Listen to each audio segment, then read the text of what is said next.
est grâce, tout est grâce. Shalom chez vous, j'espère que vous allez bien. Moi ça va, par la grâce de Dieu toujours, et je vous souhaite la bienvenue dans notre nouvelle chronique de grâce. Aujourd'hui, on parle de faire confiance à Dieu pendant le processus de la délivrance. Nous sommes dans Exode 5 jusqu'à 12. Le processus de la délivrance est un chemin que beaucoup d'entre nous n'aiment pas. Nous voulons la délivrance, nous demandons à Dieu de nous délivrer d'une situation à une autre, d'intervenir dans un cas précis, mais nous ignorons les voies du Seigneur dans le processus de son intervention. Ce qu'on doit comprendre ici, c'est que lorsque Dieu décide d'opérer une délivrance ou d'intervenir pour exaucer une prière, apporter une solution, il tient généralement compte de trois choses. Première chose, il se rassure que toute la gloire lui revienne. Deuxième chose, il manifeste sa puissance de façon que son nom soit élevé, béni et glorifié dans cette situation. Et la troisième chose, Dieu se rassure que sa volonté s'accomplisse. C'est pourquoi ses voies, ses moyens, son timing sont différents de ce que nous prévoyons ou imaginons humainement après avoir prié. Après avoir prié, lorsque on peut s'imaginer que Dieu va intervenir de telle ou telle autre manière, mais Dieu n'intervient généralement pas de la manière dont nous attendons à ce qu'il le fasse. Et lorsque nous prions, nous avons foi que Dieu va nous exaucer. Mais souvent, on s'attend à ce que ça soit selon ce que nous avons prévu, comme je venais de le dire. Et malheureusement ou heureusement, Dieu agit différemment. Il y a des cas où Dieu peut agir selon ce que nous avions pensé, si seulement notre prière et nos demandes ont été faites selon sa volonté et selon ce qu'il avait déjà prévu. Il y a des moments où ça m'est arrivé de dire à Dieu, de proposer à Dieu des solutions. Je ne sais pas si ça vous est déjà arrivé, vous priez et puis vous dites à Dieu, Seigneur, mais si tu pouvais seulement faire ça comme ceci. Seigneur, est-ce que tu peux pas utiliser telle personne pour que ça arrive? Et parfois, je dis pas dans tous les cas, je dis parfois, le Seigneur agit ainsi. Pourquoi il agit ainsi? Parce que l'Esprit de Dieu nous aide à sonder les profondeurs des dieux. C'est lui qui sonde les profondeurs des dieux et il nous le communique. Et quand on prie selon la volonté des dieux, selon ce que Dieu avait déjà prévu de faire, directement, il nous exauce parce que c'était déjà ce qu'il avait prévu. Et dans ce qu'il avait prévu, il se rassure que sa volonté s'accomplisse, toute la gloire lui revienne et son nom est élevé dans la situation, comme je l'ai dit au départ. Mais dans la plupart des cas, je peux dire 70% des cas, nous ignorons le comment de Dieu dans l'intervention, dans le processus de son intervention, soit pour la délivrance, soit pour l'exaucement des prières ou soit pour l'accomplissement des promesses. Ce que nous devons faire, c'est lui faire simplement confiance. Vraiment, faisons juste confiance à Dieu dans le processus de la délivrance et laissons-lui la charge du temps, les voies et moyens, tout ce qu'il va faire, il est le maître de temps et des circonstances. Il sait comment faire concourir les circonstances pour nous accorder ce dont on lui demande. La Bible ne dit-elle pas que lorsque nous demandons quelque chose en son nom, croyons que nous l'avons reçu et nous le verrons s'accomplir. Donc, il y a aussi une dimension de foi qui intervient. Nous devons prier, lui faire confiance et obéir parce qu'il y a des moments où on prie pour une situation, Dieu peut nous communiquer des recommandations. Dieu peut nous dire de faire telle autre chose. Et nous devons être sensibles à ces recommandations-là et continuer de prier. Ensuite, lui laisser la charge de l'exaucement. Notre Dieu est tellement puissant qu'on ne peut pas douter de sa capacité. En mettant cette parole en contexte, regardons un peu la délivrance des enfants d'Israël. Dieu, dans sa souveraineté et dans ses plans, avait prévu endurcir le cœur de Pharaon. Il avait prévu de démontrer les 10 plaies. Il avait prévu que Pharaon devait rendre la tâche plus difficile aux enfants d'Israël. Et toutes ces choses, c'était des choix, des voies et moyens qu'il avait prévus dans sa souveraineté pour délivrer Israël de la main de Pharaon, tout en se rassurant que toute la gloire lui revienne lorsque Israël sera délivré. Son nom est élevé en Égypte, sa puissance a été démontrée et aussi sa volonté s'est accomplie. C'était ça. Et les signes et les prodiges manifestés en Égypte, c'était pas seulement pour les Égyptiens, c'était aussi pour les enfants d'Israël. Souvenez-vous que le Seigneur voulait qu'Israël devienne son peuple et qu'il aille l'adorer dans le désert. Mais comment adorer un Dieu qu'on ne connaît que par de récits? Un Dieu qu'on n'a pas encore expérimenté sa puissance. Les enfants d'Israël ont fait 400 ans de 430 ans d'esclavage en Égypte. Et beaucoup d'entre eux, je dirais même pas beaucoup, la plupart d'entre eux connaissaient le Dieu par les récits que leurs pères, leurs grands-parents leur parlaient, qu'on a un Dieu et tout, il a fait ceci à Abraham, notre père. Ils n'avaient pas encore une relation personnelle avec le Seigneur, ils n'avaient pas encore vécu les miracles comme la puissance des dieux.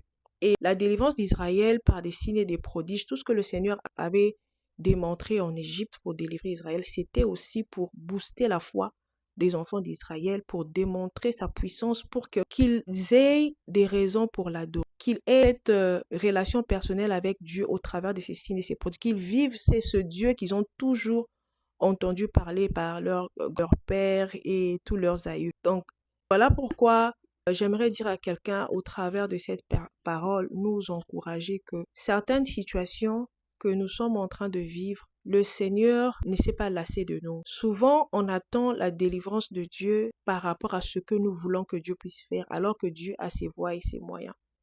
Dieu sait le timing parfait pour intervenir dans ta situation ou pour te délivrer de cette maladie ou pour te donner une promotion. Le Seigneur, dans sa souveraineté, dans sa bonté en tant que papa responsable, ne peut pas nous donner des choses qu'on ne pourra pas maîtriser. Il fait ce qui est bien pour nous et il nous donne toujours des choses au bon moment. Par exemple, Dieu ne peut pas te donner plus d'argent si il ne se rassure pas que tu sais très bien le gérer. Lorsque Dieu veut te donner plus d'argent ou il veut peut-être répondre à ta prière, il va se rassurer par rapport à la promotion. C'est juste un exemple que je donne. Il va se rassurer de te transformer avant de te donner plus. J'espère que quelqu'un se souvient de la parabole des talents. Il a donné plus à celui qui avait bien géré et il a même retranché à celui qui avait mal géré. Parce que c'est un papa responsable, il ne donne pas l'agréable après l'utile. Et même quand la situation ou le cycle de problèmes a duré, le Seigneur finit toujours par intervenir et par démontrer sa puissance. Dieu va se rassurer que tu as compris la leçon de transformation et de formation. Il va se rassurer que même si tu passes par des épreuves, à la fin, il répond à ta prière, mais tu rends toute la gloire à lui seul, l'Éternel. Tu te rends compte que sa volonté a été parfaite et tu bénis son nom. Joseph est passé par plusieurs chemins d'épreuves. Dieu a utilisé le mal que ses frères ont fait, non seulement pour l'emmener à la gloire, mais aussi pour le transformer, pour le former. Même chose pour David. David était un enfant presque oublié. Il restait avec les brebis de l'autre côté. Son père savait même plus qu'il avait un enfant là-bas quand le prophète est venu le oindre. Le Seigneur a utilisé ça pour le former parce qu'il savait qu'il l'emmenait à la gloire. Et le processus de délivrance, le Seigneur passe aussi souvent par des épreuves. Il peut aussi laisser le temps passer pour nous transformer parce que ce qu'il va nous donner, il veut se rassurer qu'on sera en mesure de bien le gérer. Et la Bible démontre que malgré les plaintes des enfants d'Israël, les va-et-vient de Moïse et Aaron, Israël a été délivré de la main de Pharaon. L'histoire retient aujourd'hui que les Égyptiens ont été engloutis, la mer Rouge a été divisée en deux, la puissance de Dieu s'est manifestée.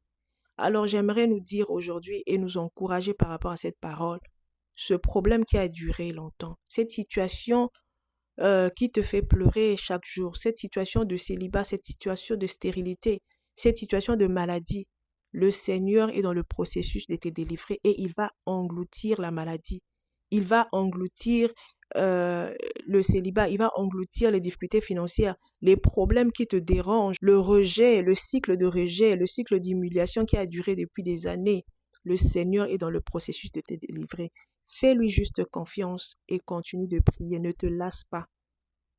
Obéis à ce qu'il te demande de faire. Et je sais fortement dans mon cœur que s'il a permis que je puisse parler de cette parole de délivrance, de ce processus de délivrance qui, pour certains, semble lent, pour d'autres personnes, c'est compliqué parce qu'ils prient juste par formalité. La réalité les oppresse tellement qu'ils se disent que je dois chercher déjà un plan XZ parce que je vois que le Seigneur va plus intervenir. Certaines personnes ont même normalisé leur douleur. Mais moi, j'aimerais te dire aujourd'hui que le Seigneur est dans le processus de te délivrer et il fait toutes choses bonnes en son temps. Il va le faire pour la gloire de son. Amen. Je vais prier pour nous. Éternel des armées, je te rends des actions de grâce parce que tu es fidèle. Je reconnais que Père éternel, ta parole ne sort jamais sans effet. Si tu veux communiquer une parole à ton peuple, Seigneur, tu sais qu'il y a quelqu'un qui est dans cette situation. et tu veux que cette personne écoute cette parole afin qu'elle puisse être encouragée. Je prie, Père éternel, mon Dieu, toi qui connais les cœurs, toi qui connais les difficultés, les problèmes de tout un chacun, que tu nous rencontres, Seigneur mon Dieu, aujourd'hui. Que tu rencontres quelqu'un qui est dans un cycle de problèmes qui a duré longtemps. Papa, de la même manière que tu as englouti les Égyptiens, Seigneur, engloutis tous ces problèmes dans le nom de Jésus. Seigneur, je prie que tu puisses raccourcir le temps, Seigneur mon Dieu, de la délivrance. Que tu puisses raccourcir le temps, Seigneur. Si tu avais prévu encore une année de stérilité dans la vie de quelqu'un, je prie par ta miséricorde et par ta grâce que tu puisses raccourcir cela. Seigneur, je prie que ta grâce localise quelqu'un qui va suivre cette vidéo et qui est en train de prier pour une situation dont elle commence à se lasser. Je prie, Seigneur, que tu relèves toutes ces personnes qui se sont lassées déjà, toutes ces personnes qui ne cessent de prier, Seigneur, de te faire confiance et d'obéir à tout ce que tu leur dis, mais ils ne trouvent toujours pas de solution. Père éternel, laisse que ta main de délivrance s'étende, Seigneur mon Dieu, aujourd'hui, et qu'elle puisse rencontrer, Seigneur mon Dieu, toute personne qui est, Seigneur mon Dieu, dans de cas, Seigneur, ce cas précis, Seigneur, qui cherche la délivrance dans des situations qui ont duré, Seigneur mon Dieu, mon roi. Papa, que toutes ces vieilles affaires trouvent des solutions dans le nom de Jésus, que la puissance du Saint-Esprit soit déployée, Père éternel, mon Dieu, et que partout, Père éternel, que cette vidéo sera suivie, que la délivrance opère dans le nom puissant de Jésus, Père éternel. Seigneur, merci pour les témoignages que tu vas nous donner à la gloire de ton nom. Je bénis cette journée pour tout un chacun. Seigneur, je bénis la vie de toute personne qui va suivre cette vidéo et que ton nom soit glorifié. Au nom puissant de Jésus, ainsi prié. Amen. Alléluia. Amen. Merci beaucoup. J'espère que vous allez passer une très belle journée. Peu importe le temps où vous allez me suivre, le matin, le soir. Que Dieu prenne soin de vous et que la grâce de l'Éternel continue à être sur vous. Bye bye. Tout est grâce, tout est grâce.